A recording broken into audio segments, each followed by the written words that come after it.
Now let me remind you what this rookie's been dealing with. Shedeur Sanders' 5th-round pick, shoved behind Joe Flacco, tucked beneath Dillon Gabriel, and buried so deep on the depth chart you'd think Jimmy Haslam wanted him forgotten. Hell.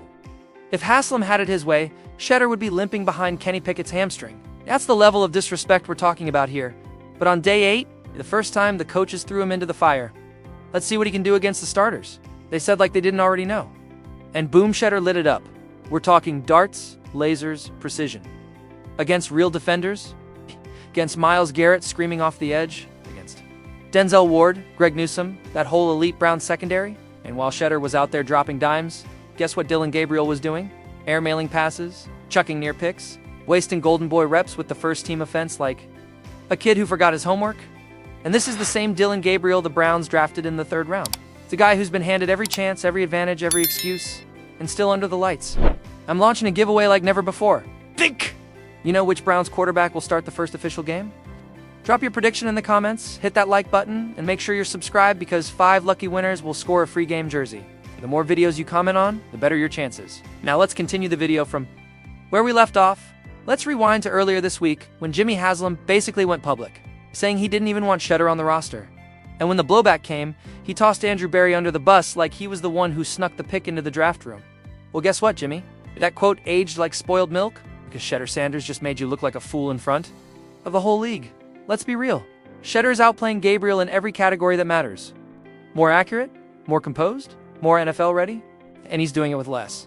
No David Njoku, no first-team line, no star receivers, just grit, determination, and a chip on his shoulder the size of Ohio and the Browns. They still got him buried on the depth chart like we can't see what's going on. Like we're just gonna sit back and pretend the Emperor's wearing clothes. At this point, even a blind man could tell you who the best quarterback in Cleveland is. This ain't a QB competition. It's a cover-up. Let me break it down for you play-by-play. First series against the starters. Shedeur goes 2 for 3. That one incompletion? A crossing route that almost connected. Then he rolls out right, eyes downfield, and fires a missile to Gage Larvadain. Next play, bullet to Cade McDonald in tight coverage. Clean, efficient, confident. That ain't rookie nerves. That's a quarterback who's been ready. A guy who's been earning this shot since day 1 and finally got a taste. And he made sure the whole building felt it.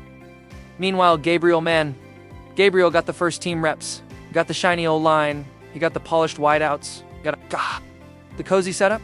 And still, 3 plays, 3 incompletions. 1 throwaway, 1 almost picked, and 1 wild miss that sailed into the abyss. If Shedeur had put up that stat line, the media would already be saying he needs to switch to wide receiver. But when it's Gabriel, silence, excuses he needs. Time, nah, what he needs is a clipboard. Even Gabriel's 1 touchdown of the day wasn't really his. It was a dump-off that Larvadain turned into 6 with magic after the catch. That wasn't a QB play, it was a WR bailout. Yet somehow the narrative stays the same. Dillon Gabriel is competing for QB1. Competing with who, exactly? Himself? A ghost? Because if we're being honest, the only real competition Shedeur has right now is the Browns' stubborn refusal to admit they got it wrong.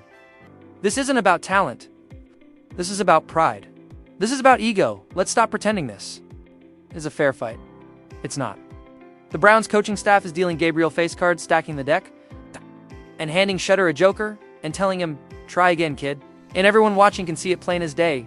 Day 8 should have changed everything. Instead, what did the coaches say? They called it a dog bone. That's what they called Shedeur's reps. A dog bone. Like he's some practice squad left over getting tossed a treat. You want to know what Shedeur did with that bone? He threw darts into tight windows against all pro defenders. He connected with backups the same way elite QBs connect with stars. Yet, it's still treated like charity. And here's the truth behind all. If the coaching staff doesn't want to admit they missed, they didn't pick Shedeur. The front office didn't campaign for him. So now, admitting he's better than the guy they did invest in, that means swallowing a whole lot of humble pie. But here's the thing about football, it doesn't care. About politics? It doesn't care about your draft grade or your preseason marketing hype or what Jimmy Haslam whispers behind closed doors. Numbers don't lie. Film don't lie. And on day 8, Shedeur Sanders didn't just prove he belongs. He reminded everyone watching from the front office to the fans and the bleachers that the best quarterback in Cleveland might be wearing number 5. Not sitting in the QB3 slot, so the only real question left is this. How much longer are the Browns going to lie to themselves because the rest of us? We already know the truth. Let's talk numbers first, because the numbers don't lie. Day 8 of camp, Sanders goes 6 for 10. Solid, but that doesn't tell the whole story. He carved up the Browns' starting defense, not the second string, not the practice squad. I'm talking about the elite guys. He went 2-4-3 in live reps against the very heart of Cleveland's defensive unit. And for all the critics in the back still trying to claim this kid's just dinking and dunking, stop it. These weren't checkdowns. These were laser beams into tight windows, throws with timing, rhythm, and guts. One of those incompletions? It wasn't a bad throw. It was a perfectly timed hit by the safety textbook defense. That's football. That's not a mistake. The other completions? Straight dimes to rookies who shouldn't even be getting separation against veterans. Like Greg Newsome too, but they did, and Sanders found them. Calm, composed, surgical. Now let's flip it. Dillon Gabriel. He went 6-4-11, one touchdown, several misses, and that touchdown. A glorified screen pass that Gage Larvadain turned into a highlight reel not because of Gabriel's arm, but because Larvadain made defenders look silly. Let's keep it a buck. Gabriel sailed balls, threw late, missed wide, and almost got picked. And this was against the second-team defense. If that's what first-team reps get you, then the Browns are wasting resources, and it's not just one day. This is a trend. After week, Gabriel's getting the better line, the better receivers, more reps, the whole starter treatment. Meanwhile, Sanders, he's making magic with backups and scraps. But the gap is closing, and he's not closing it with help.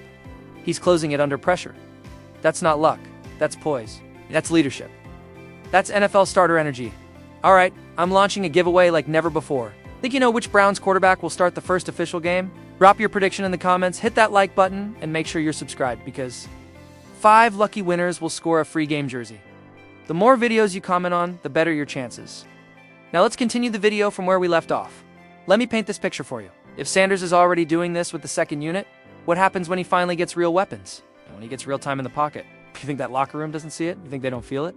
Let me tell you, every player in that building knows who the real leader is before the coaches ever catch on. And in Cleveland, that presence, that spark, that it factor, it's Sanders, and you could see it. The moment he started slicing up, the first-team defense, the energy shifted. You could feel it from the sidelines. The vibe changed. The guys stopped just watching, they started believing. This wasn't some rookie getting lucky.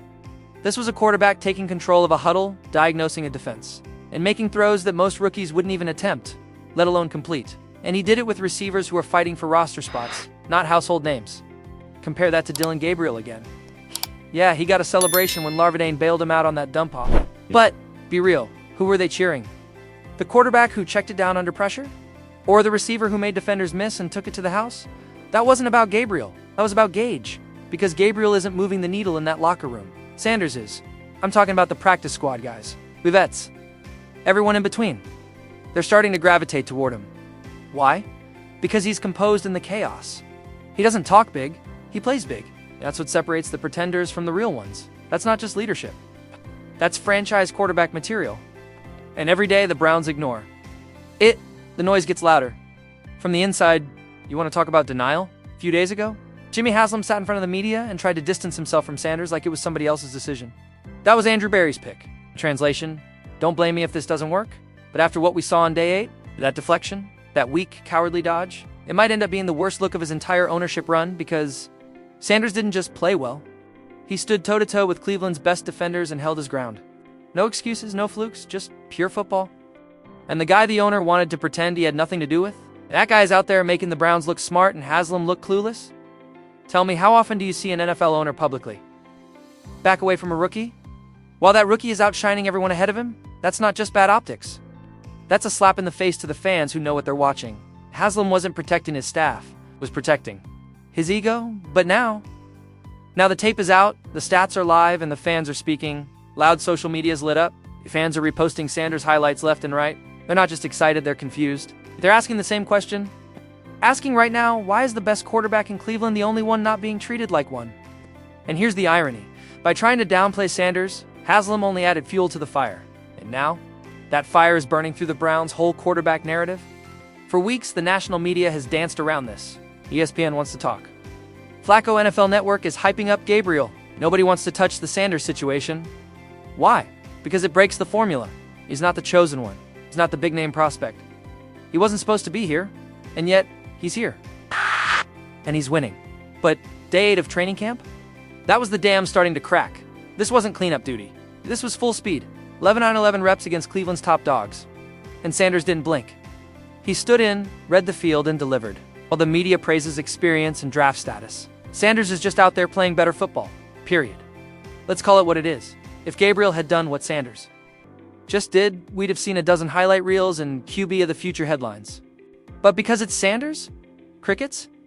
Maybe it's the 5th round tag. Maybe it's the last name. Maybe it's something deeper. Yeah. But you know what?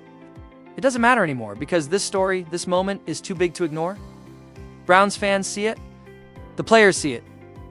You see it. I see it. The NFL world can pretend all they want, but Sanders is forcing his way into the spotlight, one rep at a time, one throw at a time. And we've passed the point of no return. I'm just going to say it outright.